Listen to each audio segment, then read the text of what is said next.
भैया आप ये सोच रहे होंगे कि तमाम संसाधन के बावजूद लोग अच्छी कार नहीं खरीद पाते, लोग अच्छी गाड़ियां नहीं खरीद पाते, लेकिन इस बंदे ने किस तरीके से किसान का बेटा कितनी मेहनत करके इसे खड़ा किया है। हाथों की लकीरों को क्या देखते हो साहब, उनकी भी किस्मत होती है जिनके हाथ में ये लकीरें नहीं होती, या कहें तो हाथ नहीं होता। हमारे साथ वो शख्स आज यहाँ पे मौजूद हैं और लगातार हम ऐसे लोगों का समर्थन करते रहे हैं जिन्होंने वाकई में अपनी काबिलियत के दम पे कुछ अनोखा कर दिखाया है। अनोखे की बात अभी वीडियो में लगातार होती रहेगी, लेकिन आप वीडियो को शेयर करना मत भूलिएगा, क्योंकि आपके सपनों का थार अगर आपको चाहिए तो आपको यहाँ पे आना पड़ेगा। आजमगढ़ है ये, आजमगढ़ का कौन सा जगह है ये भी पूछेंगे। साथ ही इनका नाम क्या है? मेरा नाम सर प्रवेश मौर्य है। परवेश भैया ये बताइए मुझे जी, बहुत मज़ा आ रहा था मुझे वहाँ पे बैठ के, और मुझे लग रहा था कि मैं पीछे ना चला जाऊँ। नहीं सर, लेकिन इतना स्मूथली चला रहे थे आप। सर सबसे जो इसकी इतना स्मूथ चलने की वजह है कि ये इलेक्ट्रिक है। अच्छा। इसमें इंजन वगैरह का कोई सीन नहीं है, तो जिसकी वजह से इसमें कोई नॉइस या कोई वाइब्रेशन नहीं रहता है। अच्छा जी, इसकी वजह से आपको इतनी स्मूथ राइड मिली है। इतनी स्मूथ राइड मिली है। जी। एक चीज़ बताइए, कब बनी, ये कैसे बनी, थोड़ी मेहनत के बारे में बताइए, क्योंकि हमने वीडियो के शुरू में ही बता दिया था कि भैया आप ये सोच रहे होंगे कि तमाम संसाधन के बावजूद लोग अच्छी कार नहीं खरीद पाते, लोग अच्छी गाड़ियाँ नहीं खरीद पाते, लेकिन इस बंदे ने किस तरीके से किसान का बेटा कितनी मेहनत करके इसे खड़ा किया है, आज मैं आपसे जानना चाहूँगा। सर मेहनत तो काफ़ी इसमें लगी है, चूँकि दिन के टाइम जो हर इंसान का दिनचर्या में कुछ ना कुछ काम रहता है, तो मैं भी मैकेनिक का काम करता हूँ, ई रिक्शे का।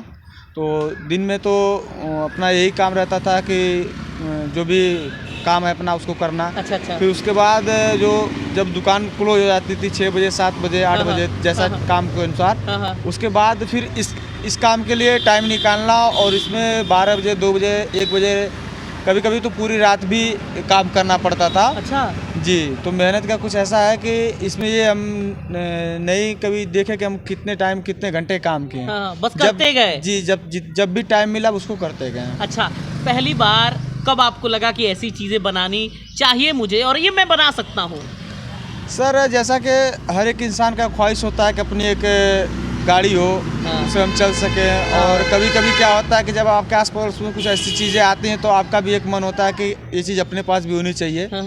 लेकिन ज़रूरी नहीं कि आप जो सोचे वो हो ही जाए, क्योंकि हर किसी काम के लिए आज के डेट में आपके पास पैसा होना बहुत ज़रूरी है। बहुत बढ़िया। तो कोई बड़ी गाड़ी खरीदने के लिए पैसा होना चाहिए। और थार ही बनाने का एक ही रीज़न था कि थार जो है, समझ लीजिए कि आज के डेट में युवाओं का एक सबसे पसंदीदा वाहन है। क्योंकि थार एक ऐसी गाड़ी का आप इसको जैसे भी कंडीशन में चाहे चला सकते हैं। जी, तो वही सब दिमाग में रखते हुए। और ऐसा नहीं था ना किसी ने मना कर दिया हो गाड़ी देने में, तो मन में आया कि हम क्यों नहीं बना सकते, ऐसा था नहीं ना? सर ऐसा सीन बिल्कुल रहता है हर इंसान के, जैसे आप भी हैं तो आप ही किसी से कोई सामान अगर मांगने जाते हैं, कभी कोई सामान ना कर देता है मुंह पे, तो उसका चीज़ का थोड़ा सा रहता है। बुरा लगना आप मान लीजिए अलग चीज़, जब उसका सामान नहीं देना चाहते तो क्या कर सकते हैं। लेकिन थोड़ा सा ये चीज़ रहता है कि अगर हमारे पास होती थी किसी के सामने मांगना नहीं पड़ता। जी। अच्छा। तो ऐसा था सीन कुछ, और वही फिर बाद में बात आई कि अगर अपनी लेने के लिए जाने की कोशिश करें तो फिर उतना पैसा ना हो पाना। अच्छा जी।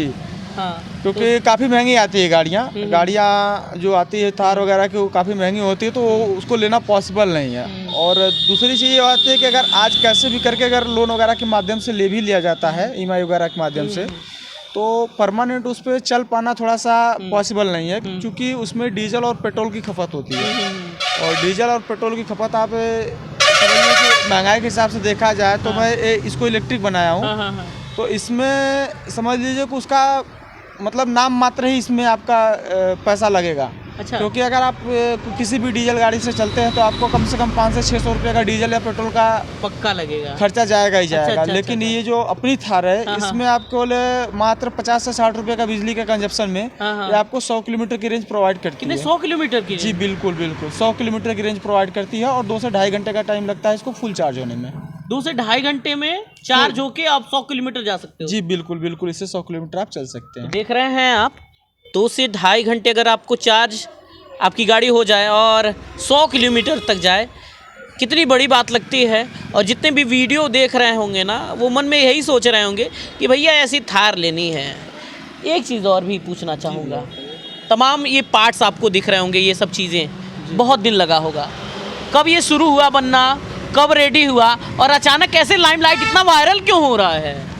भैया ये बनना तो करीब करीब 4 से 5 महीने पहले शुरू हुआ था। अच्छा। तो जैसे कि जब स्टार्टिंग में हमने इसको बनाना शुरू किया तो उस समय, आज भी वही संसाधन है जो तब संसाधन थे। हाँ। बनाने के लिए बहुत कुछ ज़्यादा था अपने पास नहीं बनाने के लिए। हाँ, हाँ, हाँ। तो नॉर्मल चीज़ें जो एक बेसिक चीज़ें होती है, जैसे वेल्डिंग मशीन हो गई हाँ, हाँ। और ग्राइंडर हो गया, ये हाँ, दो ही चीज़ है हमारे पास। हाँ, हाँ। मतलब अगर मशीनरी के नाम पे देखा जाए तो हाँ, हाँ, हाँ। बाकी उसी से हमने काम स्टार्ट किया था। तो हाँ। स्टार्टिंग में बहुत ज़्यादा कठिनाइयाँ थी, हाँ, हाँ। लेकिन धीरे धीरे जैसे हमने इसको काम बढ़ते गया वैसे हाँ। वैसे कठिनाइयाँ थोड़ी कम होती गई, क्योंकि उसके बाद थोड़ा थोड़ा आइडिया लगता गया कि क्या कैसे हो सकता है। क्योंकि हम मैकेनिक तो है, लेकिन ये काम हम पहली बार किए हैं। अच्छा, अच्छा। ये एक जुनून में समझिए हमने किया इसको, अच्छा, एक जुनून में इसको बनाया। हाँ। तो ये काम हमने पहली बार किया। तो कभी कभी क्या होता है, कोई जुनून आपका थोड़ा सा आपको परिश्रम ज़्यादा करवा देता है। तो हाँ। मेरा जुनून भी मुझसे बहुत ज़्यादा परिश्रम करवा दिया। हाँ, हाँ, हाँ। लेकिन हाँ, मैंने हार नहीं माना। हार नहीं मानी। जी, और वही कहा जाता है कि हार नहीं मानूंगा, रार नहीं ठानूंगा। तो एक चीज़ आपके अंदर कहीं ना कहीं दिख रही है भैया। जी। तो हार नहीं मानी, और कभी ऐसा अगर दिमाग में आया भी कि एक पल के लिए लगता है अब नहीं बना पाऊंगा। अच्छा, आया तो भी, मतलब जी, ये आया। जी। तो ये कभी मेरे सवाल में नोट था कि मैं आपसे ये पूछूंगा जी। कि कभी कभी मन में आया होगा कि भैया छोड़े देते हैं, कहा झुट्टे ई रिक्शा चल ही रहा है, ये है वो है। जी। तो मन में एक ख्याल आया। अच्छा। ख्याल आया जब मैंने इसका पहली बार चेचिस बनाया, क्योंकि कुछ लोग सोचते हैं कि रिक्शे को आगे से काट के 2 चक्का लगा दिए बन गई। अच्छा। तो ऐसा नहीं है, इसका पूरा चेचिस अपने हाथ से मैं अपने डिजाइन किया हूँ और अपने हाथ से ही बनाया हूँ। हाँ, हाँ, हाँ। तो जब पहली बार जब मैं इसका चेचिस बनाया तो मुझे चेचिस में बहुत ज़्यादा दिक्कत हुई, क्योंकि चेचिस का बैलेंस होना बहुत ज़रूरी है गाड़ी की परफॉर्मेंस के लिए। अगर गाड़ी सही चलनी है तो चेचिस सबसे महत्वपूर्ण चीज़ है। हाँ, हाँ। तो चेचिस को बनाते समय बहुत कठिनाइयाँ सामने आई, और कोई मेरे पास इतना रेडी वगैरह का कोई ये नहीं डिजाइनिंग था कि जिसपे मैं एक बार चेक कर सकूँ या कुछ ऐसा कर सकूँ। हाँ। तो सब इंची टेप और जो देसी तरीका होता है, सूत लगा के नापना, लेबल लगा के नापना, उसी सब तरीक़ों से काम किया। तो फर्स्टली तो मुझे चेचिस बनाने में करीब 1.5 महीने का वक्त लग गया था। 1.5 महीने लग गए? जी बिल्कुल, क्योंकि कई बार मैंने चेचिस बनाया, फिर उसको काटा, फिर बनाया, फिर काटा। मतलब बहुत ज़्यादा मिस्टेक है। इसलिए अगर आज मेरी चेचिस में देखेंगे तो कई जगह कट पीट का जोड़ आपको निशान दिखेगा अंदर से। ऊपर से तो नहीं दिखेगा, लेकिन अंदर से वो चीज़ दिखेगा कि हाँ इसको कितनी बार काटा गया, सही किया गया, बनाया गया। तो उसके बाद जब चेचिस बन गई तो उसको ऊपर का काम थोड़ा आसान हो गया। खुशी भी हुई होगी अंदर की, जी, अरे बिल्कुल, इतनी बिल्कुल। 1.5 महीने की मेहनत है, जी सफल हो गई। जी। एक बार तो चेचिस का काम ही कर रहे थे ऐसे, मतलब लेवल नहीं बन पा रहा था, क्योंकि जिस जमीन पर मैं बना रहा था वो बिल्कुल फर्श नहीं है। जैसा कि आपने देखा वो कच्ची मिट्टी का जमीन है, तो उसमें बहुत ऊपर नीचे है। तो ऐसे एक बार बहुत ज़्यादा परेशान हो गया, 4-5 घंटे काम करे, कुछ सफलता हाथ नहीं लगी, तो मैंने 10 दिन काम ही रोक दिया। 10 दिन तक बिल्कुल काम ही नहीं किया। इसकी तरफ देखा भी नहीं कि मतलब इसको काम करना है। फिर 10 दिन के बाद फिर अटेंडम ऐसे एक दिन दिमाग में आया कि चलो अच्छा आज काम करते देखते आज क्या होता है। फिर उस दिन काम किए, फिर उसके बाद से फिर कोई बाधा नहीं आया। फिर उसके बाद से सारा काम जैसे चाहते थे वैसे होता गया। जैसे ही चाहते थे वैसे ले। कितना खर्च आया अगर पूछे जाए?